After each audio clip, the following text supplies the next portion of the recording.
we've got that going. So as you can see from the screen here,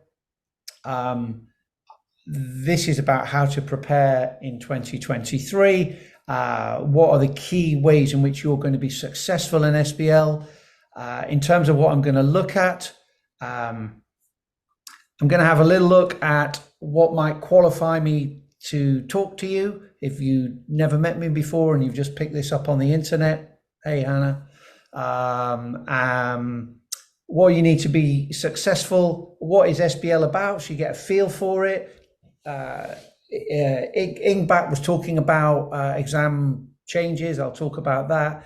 But I really want you to get the essence of SBL and kind of have a top level perspective of it, because if you've got that, you're going to be fine. Yeah. So very, very quickly, I'll tell you why I'm going to talk about this in a moment. What qualifies me to talk to you? Well, quickly, I've been doing it a long time, but so what? During that time, I've received lots of awards, been involved in lots of startups. Many of you have become very big, brand named. Kaplan's one of them. And I'm also, probably most relevantly, worked as the ACCA, they call it a tutor guru, but like their expert tutor on SBL, which has involved me doing a lot of the training of tutors around the world. When SBL was introduced, I did all the training on behalf of, I wrote the training and delivered it, and do a lot of work in countries where SBL pass rates is poor, and try to bring it up and try and help tutors just take a different approach, because there is a different approach definitely you need to adopt for SBL. And the reason I just throw that in is on my travels, meeting students who aren't successful, sadly, it's not because sometimes they don't work hard. It's just that they get a lot of bad advice. And unfortunately, the internet is not a very policed place.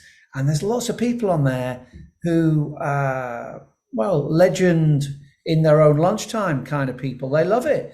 But a lot of the stuff they say is rubbish, if I'm dead honest. But you can't, and they have the ACCA papers up there. The ACCA go crazy about it. So I would say, if you're using material to help you pass SBL, make sure you use material that has accreditation by the ACCA. I can say for the only free information out there, which is excellent and is really good, is the ACCA website. There's lots of other people out there who either like the sound of their own voice or sell lots of advertising and really don't update their information as it should be updated. So all I'm saying is there's a lot of fake news out there. If you're wanting to just get free advice, I understand that, but I wouldn't go any further than the ACCA website. They've just upgraded a lot of stuff. I've got a YouTube channel. I put a lot of stuff on there. That's all free. You can look at that, but just be careful with some of the Facebook people. It's kind of, what can you do? It's a bit like people, all these conspiracy theories on Facebook. Do you believe them?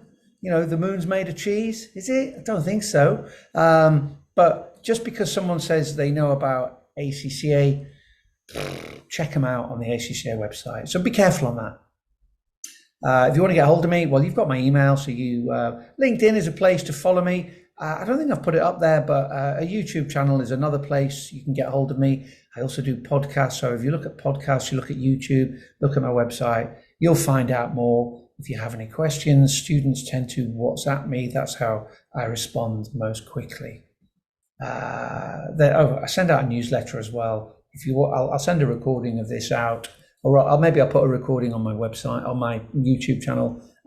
But yeah, again, a free newsletter, kind of just giving you a bit of a dig in the ribs of what you need to do and what you need to look at. So yeah, that's a load of stuff you can get, but it's not about me, it's about you, and I want you to pass this exam. So what do successful ACCA SBL students look like? Well, what they look like is motivated people. They've had a conversation with themselves on why they want to pass this exam. All I'm saying is if you haven't had that conversation with yourself, your drive is not likely to be as great.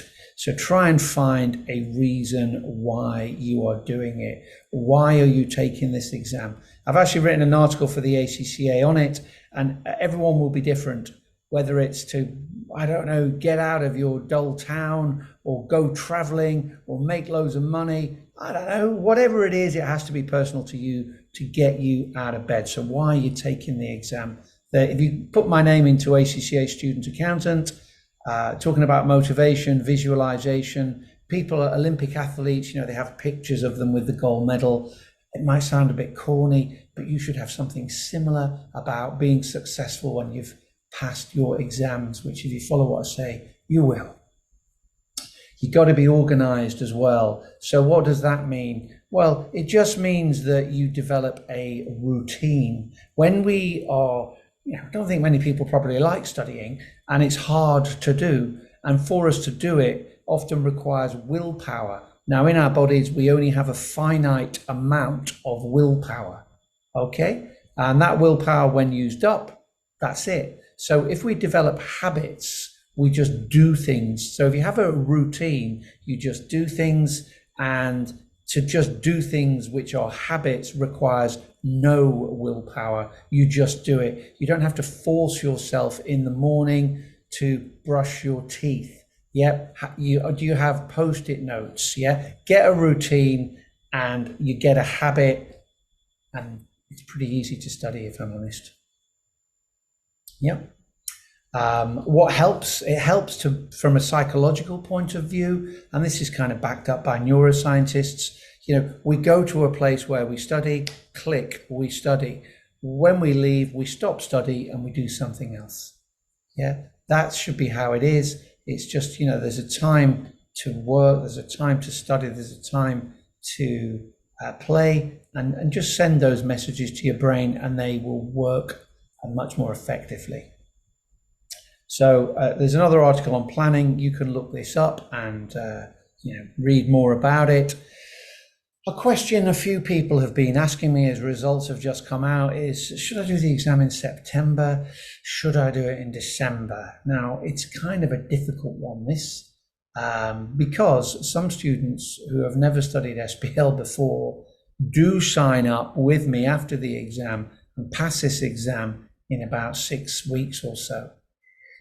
They pass, so they work hard and they're driven, but they do pass.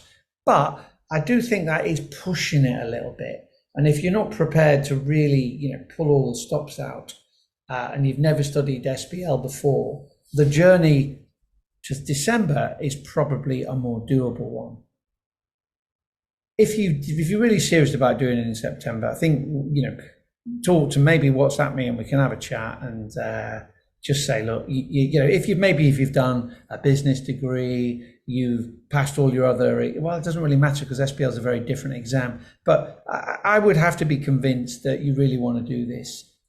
If you've taken SBL before, you didn't take the exam or you need resitting it, well, definitely do it in September 23 and definitely get it out of the way. But think about, we've got summer holidays, certainly in the Northern Hemisphere.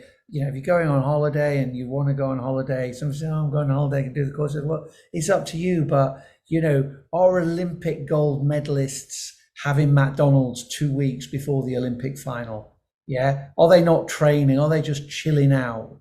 If they want to win the gold medal, I think they're behaving differently. And you just have to have that conversation with yourself. And if you just want to chill a bit in the summer, fine. But maybe September's not for you. I don't know whether you've got any questions on whether to do it in September or December, but that would be my take on it. Hopefully that makes reasonable sense. Yep. Okay. Let me move on then. So you need to be motivated, you need to be organized, and kind of what I alluded to right at the beginning, you should be approaching the exam using information and materials which is approved by the ACCA. Yeah. So the ACCA, if you're not aware, gives credit to different training providers. The highest is platinum. And there are a few platinum people out there, so I really can't understand why you wouldn't use anyone other than platinum. What resources should you use? Well, traditionally, we've probably used approved resources like BPP and Kaplan. But I would suggest that the newly launched ACCA Study Hub is fantastic. So save your money. I just find it more user friendly. I think you should be creating your own notes. When you create your own notes, you should be writing them in pen or pencil. Again, behavioral scientists, neuroscientists tell us that kind of inscribes it into our brain. We should be looking at past questions, and we should be doing mocks on the CBA platform. So if you're studying, all of those things should be things that you are doing. I run courses, I would include all of those.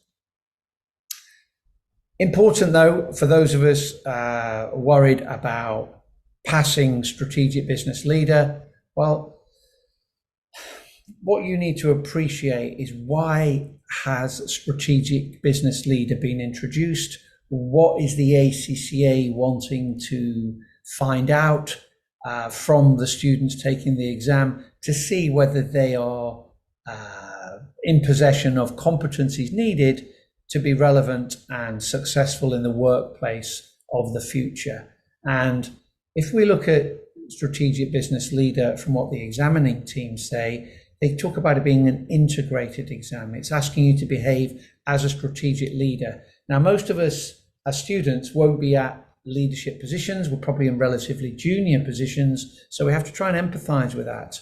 Yep. It's not about regurgitating a load of facts. Yep. In the workplace, you don't need to know the detail of codes and stuff. Yeah, you need to be able to give opinion and advice. So this exam is a practical exam. You'll get role play, and you need to demonstrate how you behave in the workplace. So, you wouldn't talk about Porter's 5 forces in the workplace. Yeah, people will say, what are you talking about? Who's Michael Porter? Never heard of him. What department is he in? But what you would do if you were looking at the competitive dynamics of an industry, you might help yourself by looking through barriers to entry. So is it capital cost, economies of scale, switching costs? You might be looking at supplier power, buyer powers. You might be looking at substitutes and rivalry, but you wouldn't mention Michael Porter. You would use the model in a plan which would inspire you to come up with more ideas. That's the whole point. Yeah. You would look, if you talked about Michael Porter or whatever strategic business model in the workplace, people would look at you as you're a bit strange. Yeah, it's like, what are you on about? What's this person talking about? So don't do that in an exam. Someone asked me a question, one of my students actually, saying, will they ask you to use a specific model in the exam? No, they won't. Definitely not. Yeah. The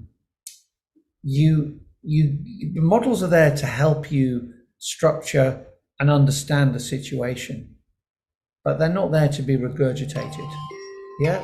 So just make sure you take the advice of the examining team. There is a syllabus, and you should familiarize yourself with the syllabus, but you shouldn't get dragged into the detail. Some students who have failed come to me and says, I learned every chapter and I failed, I don't understand. Well, I do, because it's not about learning every chapter. It's about taking the kind of salient points from the syllabus areas we're supposed to understand and use them to help give guidance to the tasks we get in the exam. So what do we need to appreciate? We need to appreciate what a good leader is, but you don't need to then go and look at, trait theories, this theory, that theory, and regurgitate every management theory. You wouldn't do that in the workplace, but you might say it's probably inappropriate in a innovative, flexible culture to have autocratic management. Yeah, you should appreciate it from that perspective. Oh, do you know the Cadbury code, the combined code? Do I know the COSO model? In the workplace, you don't need to know them. You just look them up. But you need to know what they do and what they mean. So you need to understand that a business which has shareholders has a duty to those shareholders, and there's sometimes an agency conflict between owners and managers. And therefore, we have NEDs, we have AGMs, we have annual reports, we have auditors to try to deal with that agency cost. Strategy, we need to appreciate the benefits of different choices. We need to benefit how we evaluate a situation. We mentioned Pestel and 5 forces, they're all great. You need to appreciate what risks are there and be able to talk whether they are relevant or not. Technical stuff is changing all the time, but you definitely need to appreciate what AI can do, what big data can do for you, and how bots and AI are replacing all those traditional transactional jobs of finance. And therefore the ACCA, they're looking into the future. They want their qualification to be really relevant. So they want to make sure that you're relevant to the future, and you're not going to be a highly paid accountant putting together month end and budgets. It's all going to be done by a bot. And it actually, I do in another world, I do work training on this with finance teams, and it already is being done in a lot of big businesses. Controls, but not necessarily soap, spam, regurgitate it all, but appreciate from just reading the scenario where you think the control is maybe lacking, or maybe the control is too much. If you've got a £2,000 old Ford, would you put a £20,000 alarm on it? Well, that wouldn't be sensible. Commercial acumen would be crazy. That would be the kind of thing you would be expected to interpret. Finance, do I need to know all the ratios? Well, you don't need to know that. You tend to not have to calculate figures on SBL. You tend to have to use the figures that are given and comment on them and demonstrate that, you're a bit skeptical. You don't, just because the figure says it's positive, does that mean we should do it? There are other things to take on board. And then the other thing, when we're introducing new strategies, new ideas, we're taking over, there's going to be a bit of change. And often, if we're not doing very well, we need to embrace techniques to help improve our performance. So the final bit of the syllabus looks at that. But again, take it from an holistic perspective. Yeah. So the exam, I'll explain in a moment, has 80 technical marks, 20 professional skills marks. The professional skills marks are given for communication, commercial acumen, analysis, skepticism. Sorry, I just clicked too hard there. Skepticism and evaluation. The new exam format will test all of them, and will test all of them equally. The big clue, I think, on professional skills marks is not learn what you do for analysis, but read the question, and it will say, professional skills marks will be awarded for skepticism in further evaluation of the proposed takeover and the attitude of the new management. And it's that extra kind of dialogue which you should hone in on to make sure you get the professional skills marks. Alrighty, any questions on the syllabus and the professional skills marks? Okay. All right. Okay. Yeah, go on. All good. All good. Sorry. So the key thing, you have done the, applied skills. You might have done AFM. You might have done advanced tax. You might have done SPR. Those exams are quite technical.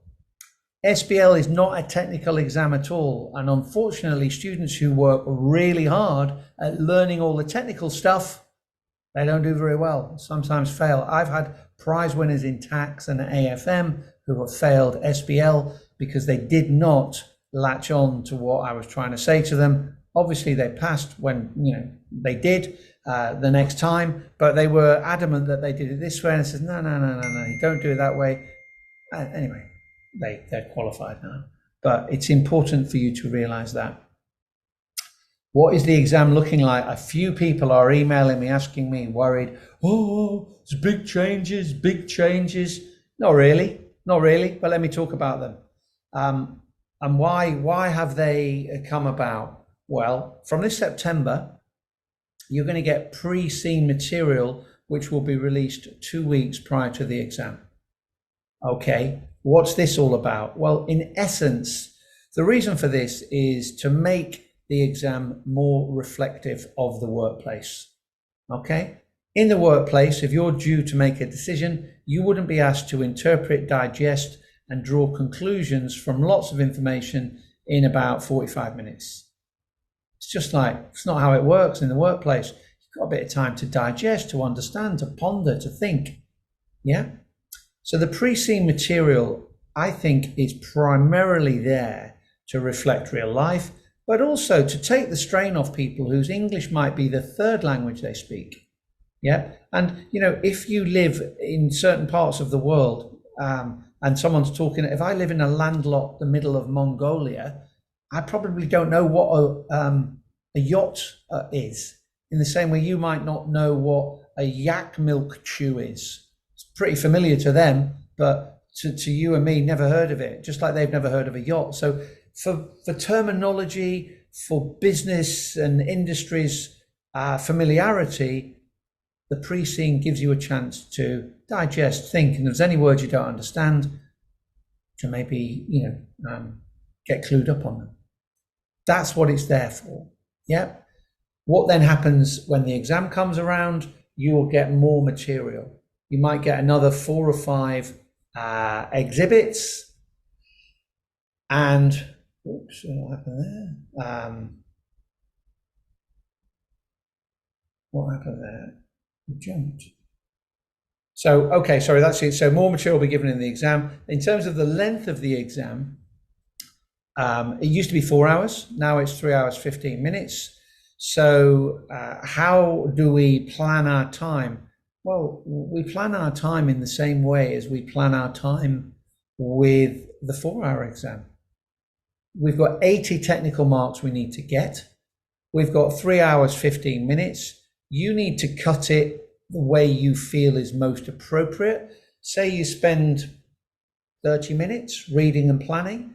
That will leave you with, you have to work this out, 205 minus 175 minutes, and you divide that by 80, because the professional skills marks take no time to acquire.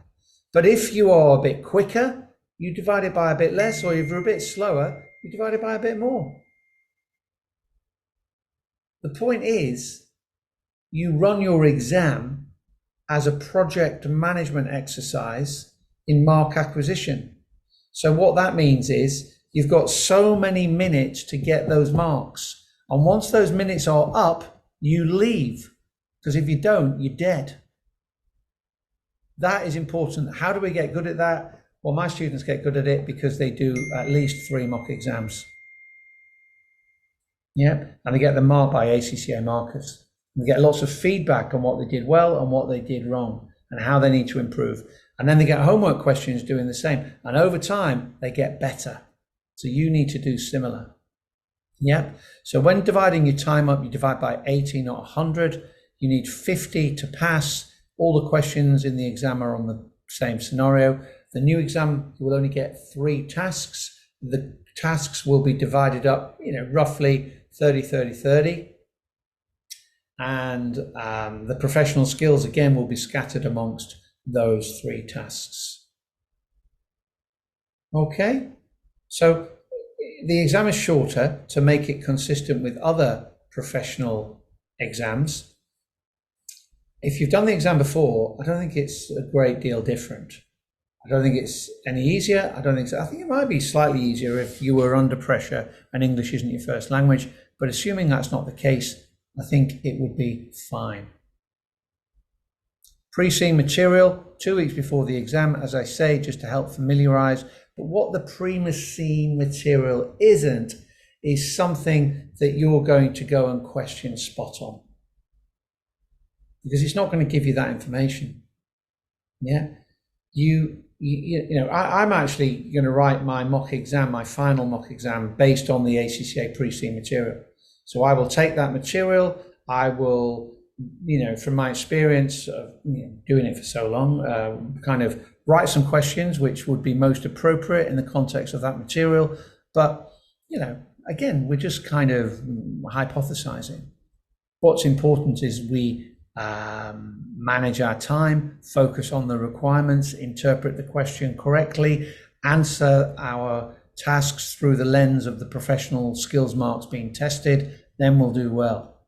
Yeah, but you're not going to pick all that up from the pre-scene material. So don't stress too much about, and I'm sure there's going to be loads of, false prophets on Facebook who know what's coming up. I will categorically say I know more than SBL than anyone, in that I wrote all the material for it. It's what I do as a job. I don't do, really much else. And I'm not going to say what's going to come up. Yeah. And so these people on Facebook who just seem to do it for whatever reason, it's kind of mentally damaging to even listen to them. So just be careful. But on that exam and pre-C material, do you have any questions there?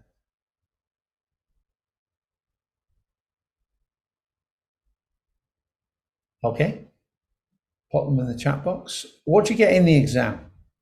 You get more exhibits. Yeah. So these will, you'll be given in the pre-C material an explanation of the dynamic of the industry and the company, and then there'll be a schism, there'll be a twist. There's a takeover, there's a terrible news report, there's some risk problems, there's a new competitor. Yeah, and these will be developed in the exhibits. You will then have to do 3 tasks. As I say, each of these tasks will be kind of balanced, of equal weight, maybe 30, 40, something like that. And you will also get a fresh version of the pre-C material. You will not be able to take your pre-C material into your exam. Okay, you'll get a fresh one on the exam, on the CBE. Alrighty? Make sense? Yep. So what I'm trying to say to you is don't fret about this. Don't listen to all the Facebook false prophets who know what's going to be on the exam. No, they don't. They're talking rubbish. But it's certainly good, and I will go through that and talk about it, blah, blah, blah. So professional skills marks, what do we need to appreciate? Well, just to highlight them, they get marked. Have a look at past papers, have a look at the marking grid. I think the main way you're going to get the professional skills marks is to read the extra explanation when it says for evaluation or communication for read those, because that's where most of the marks are going to come from. Yep, just try and get at least half and you'll be fine. Yep, there is quite a bit of resource, again, on the ACCA website that can help you with this, but I think it's really important that you read what the professional skills marks are being awarded for. Okay. All right. So I think there might be something on the ACCA say I've been involved with, and these are the professional skills. And I might say, when we have skepticism, we should probe, question, challenge, commercial acumen, be aware. And some people like having those, but I would just say skeptical. Well, you as an accountant in the real world, just because MPV is positive doesn't mean you go ahead with the project. The interest rate is going to stay the same for the next 10 years. We're going to get the same revenue stream every year for the next 10 years. Really? When does that ever happen in real life? And no competitor is going to come in and affect our, revenue dynamic. Of course there is. So, that's about being skeptical. Commercial acumen's, like I was saying before, would you put a £10,000 car alarm on your £2,000 old Ford? Probably not. If you're talking about analysis, do you look at all of the information and don't just look at it from one side? Communication, who you're talking to. So, communication marks have often been given alongside slides in the past. If you don't do slides and it asks you to do slides, well, you're not a very good communicator and you probably lose all of them.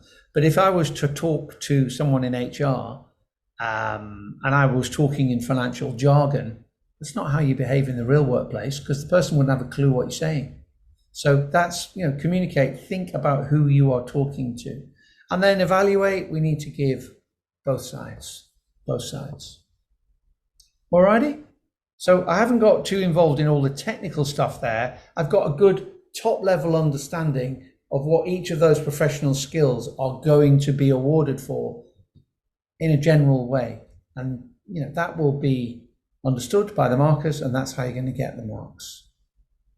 Okay. What is the difference then between Strategic Business Leader and other ACCA exams? Well, the difference is what it's set out to do. Yeah, it's set out to prepare for the future, for the future of finance, where most of the traditional stuff accountants have done is going to be replaced by robots. And so those skills are going to be less relevant. But it's also an opportunity that finance can play a much broader role in businesses. Yeah. So you need to apply stuff, not regurgitate it. A computer can regurgitate knowledge. It can't apply it in a leadership context or a workplace context. And you also need to show professionalism. Why do students fail this exam? Very briefly, because they don't practice doing homework and getting feedback. Someone was wanting, during the course, says, I want to do the mocks on my own. And it's like, what? So do you teach yourself to drive? Did you teach yourself to play the piano? You probably could do, but gosh, there's a lot easier way. And if you don't get someone drilling into you, you're failing on timings, it's going to take a lot longer to learn. People don't really read what's there. Again, exam nerves, I would talk about how to overcome them. They write good answers, but their answers are irrelevant to the marks awarded. So they write loads to a short question or not much to a long one. And sadly, because of, I suppose, the nature of how you've studied accountancy up until SPL, a lot of people learn it. Yep, and they think, did you learn all the models? Well, it could be an open book exam. If you don't understand it and understand how to apply it, you're going to struggle. Yeah, so I would encourage you and help you. And one of the ways we do that is through homework. Another way would be doing mocks to time. There are mocks available on the CBE platform. If you've never been on the CBE platform, I'd encourage you to have a look at it. Okay. Any questions on any of that?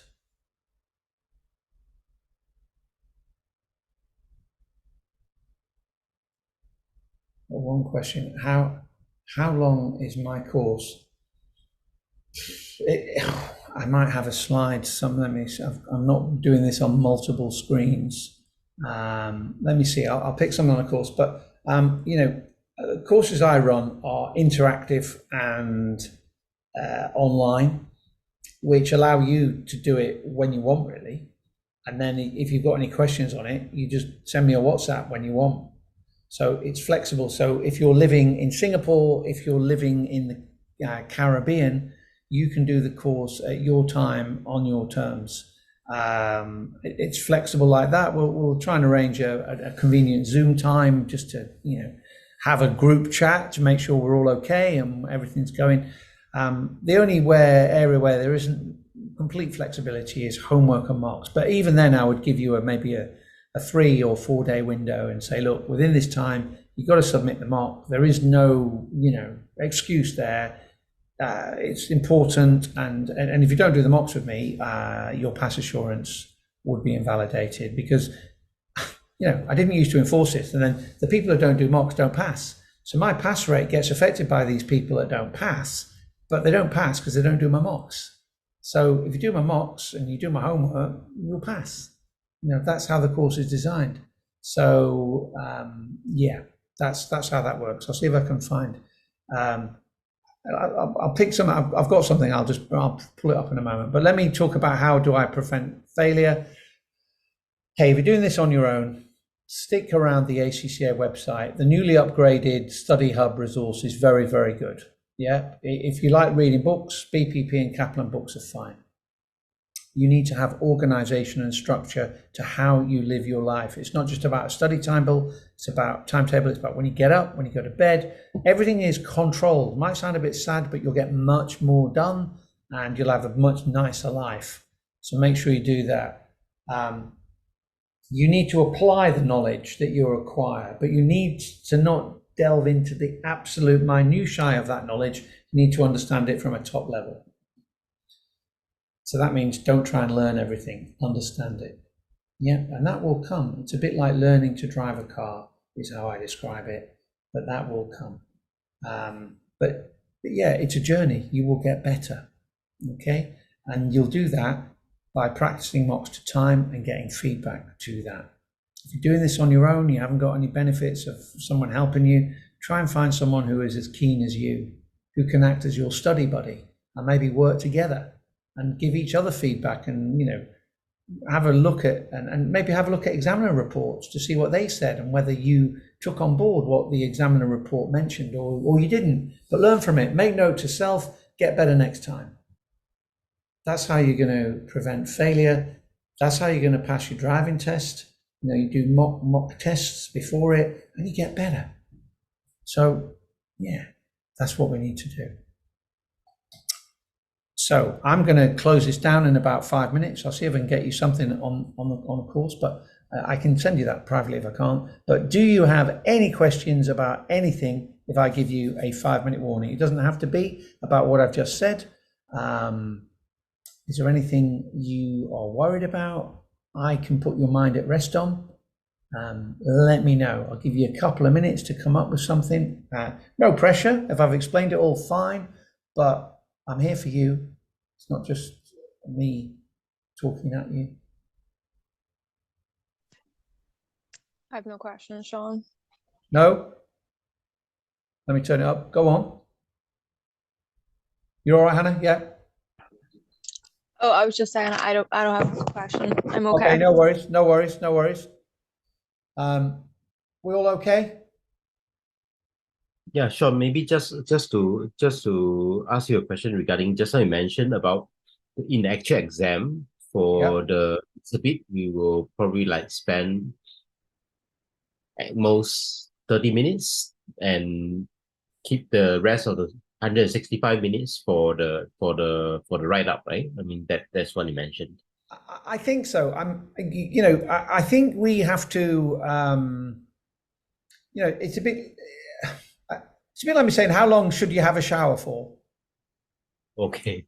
How long? I mean, obviously, you wouldn't have one for an hour. Some people might have. I have one in about 2 minutes. My wife has one in about 10 minutes.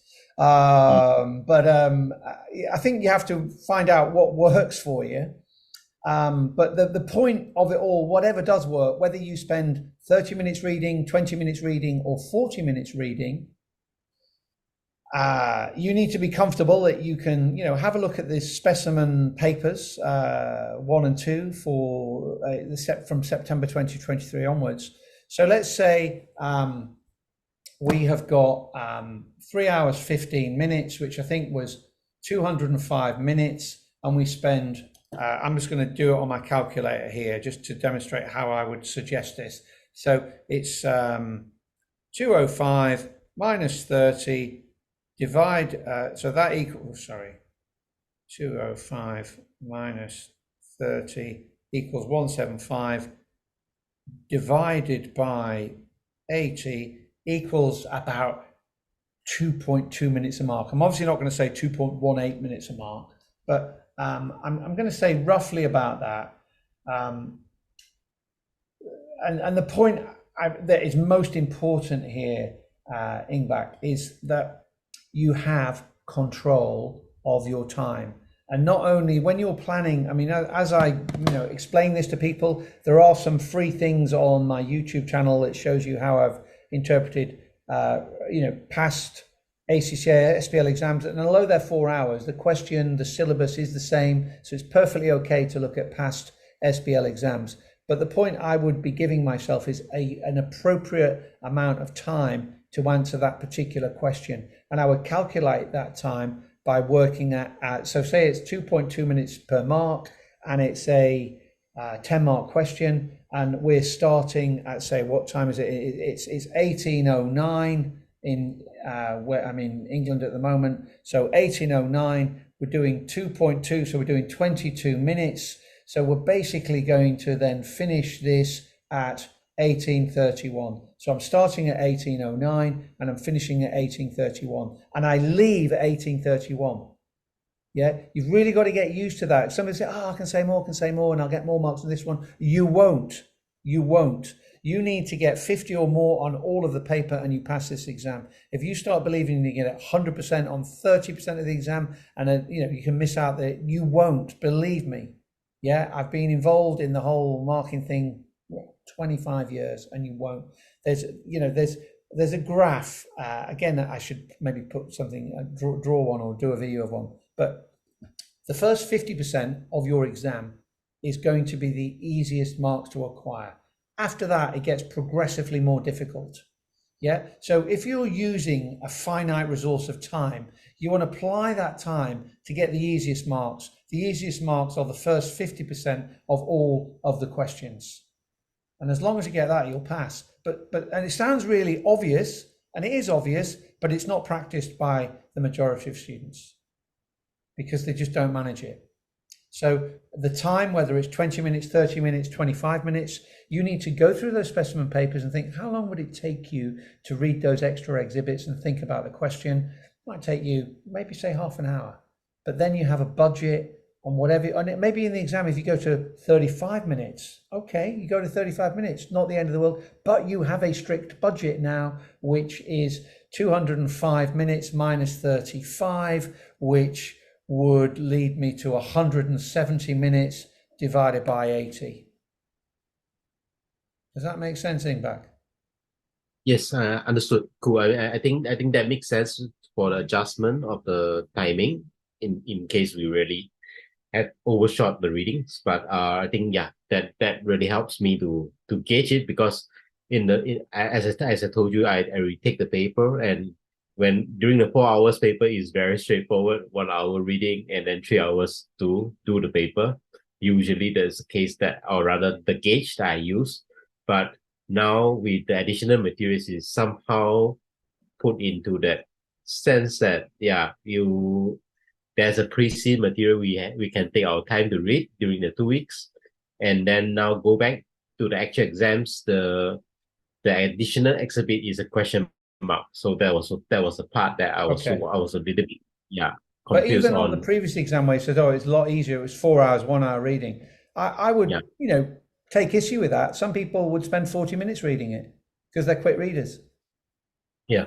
So it's not you have to do 1 hour reading. You have to find out what is the appropriate time for you that works so you can acquire the marks.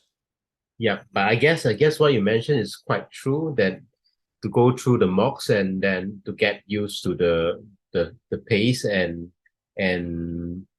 get feedback, get them marked. You must get them marked and get feedback. Otherwise, how do you know how you are doing? Yep.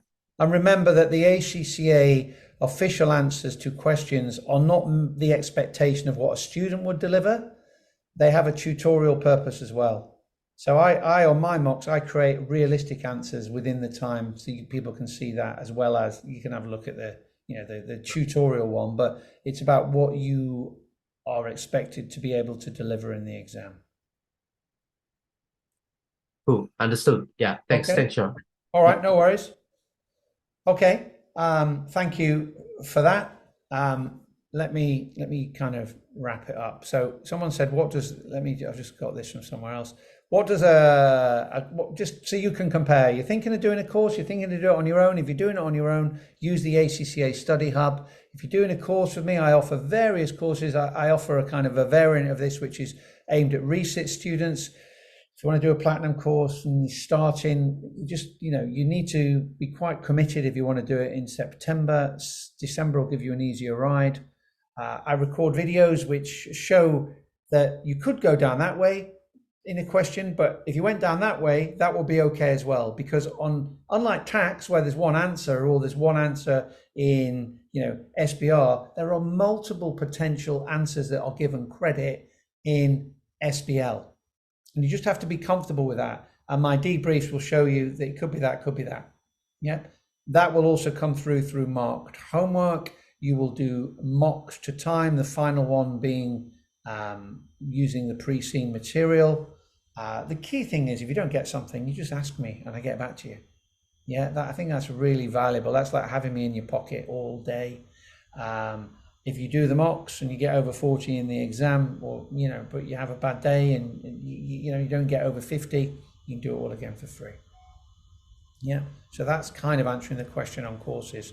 And on what's the difference between the courses? Well, if you have a look on the website, it does explain them. The most popular is a Platinum. As I've just explained, a Platinum Plus is exactly the same, but it just kind of buys you a bit of Zoom time with me. people whose employers are funding them and are maybe not so, or people that need a lot of reassurance tend to buy that one. But it's not really it's a bit more expensive, but it's no different other than the Zoom time you get with me. Revision Plus is not so much tuition, it's consolidation of knowledge and application in questions. But I would do that if you've studied SBL already, if you're doing a course somewhere else and because you're on an apprenticeship, but you want to actually do a mock where you're looking at the pre-C material, that might be one for you as well. But again, it's a consolidator. If you're just relying just on a mock day, you need to do more work than that. Okay, so that explains the difference, the question I had on that. Your question I want you to answer is, what are you going to do next? Are you going to keep thinking about it for the next 3 months as time passes you by? Or are you going to pull your finger out and do something, whatever that is? Yep. If you're thinking about cost, oh, my employer doesn't pay me. My employer never paid me. I would get up early, go on the train to somewhere 2 hours away to get to a course I knew was good. Yet I paid, went without for it because I wanted to qualify. When I qualified, I think I tripled my salary. I left Manchester and went to London, but I literally tripled my salary. And I actually hated my boss in that old job. Yeah. Yeah, you know, think about that. Your job is to get qualified as quickly as possible. To do that, I would suggest the easy route is to get some help. So think on that. I've given you my contact details. In summation, get organized. Have that conversation with yourself while you're doing this. That will get you out of bed in the morning.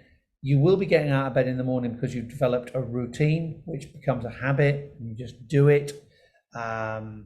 So your timetable will dictate when you go to bed, when you get out of bed, which is a good thing. And you will also, another good thing might be worth doing is keep abreast or listen or read some business journalism. Yeah, it depends how you like to interpret and absorb your business media. Some people like podcasts, some people like reading The Economist or whatever. I mean, I'm not going to tell you what to read because you're not going to do that. You have to find what's interesting to you. But I think if you hear people talking business English regularly, your ability to communicate in business English is going to be massively improved. You're probably not going to fail the exam if you don't do that, but you are going to find the exam a lot easier. Okay, so thanks for taking the time. Thanks for the questions. I will put a recording of this on my YouTube channel in the next, it takes a while to render, but in the next 24, 48 hours if you want to look at it again. And yeah, hopefully it's been helpful. Just make sure you get your head in the right place. You utilize your time correctly by not wasting your time listening to people on Facebook who, to be honest, you know, I'm not saying, you know, buy a course. There's free stuff on the ACCA, but just don't waste your time on some free stuff which actually is rubbish. And one of the biggest free providers is not approved by the ACCA. But I'm not here to slag anyone off. Just go and check it out on the ACCA website, and you'll see they are not approved because they do not follow what the ACCA want them to follow. Of course, I do. It's actually got platinum approval, so hopefully that gives you confidence if you're thinking of doing that one. Yeah, that's it. I'm happy to hang around for a couple more minutes if you've got any final questions. But yeah, if not, and you want to enjoy your, what day are we? Monday. Enjoy your Monday night. Probably not a wild night on Monday, is it? But you know, please, thank you for listening. And yeah, the recording will be on the YouTube channel, which I think is ACCA Sean Purcell SBL. Thank you, Sean. No worries. Thank you. Thanks. See you later. Thanks for your questions. Enjoy. Thanks, Ingback. Thanks. Cheers. All the very best. And if you were late, there is a recording, so you can maybe catch up what you missed. Okay. Yeah. Thanks. Thanks, guys. All the best. Okay.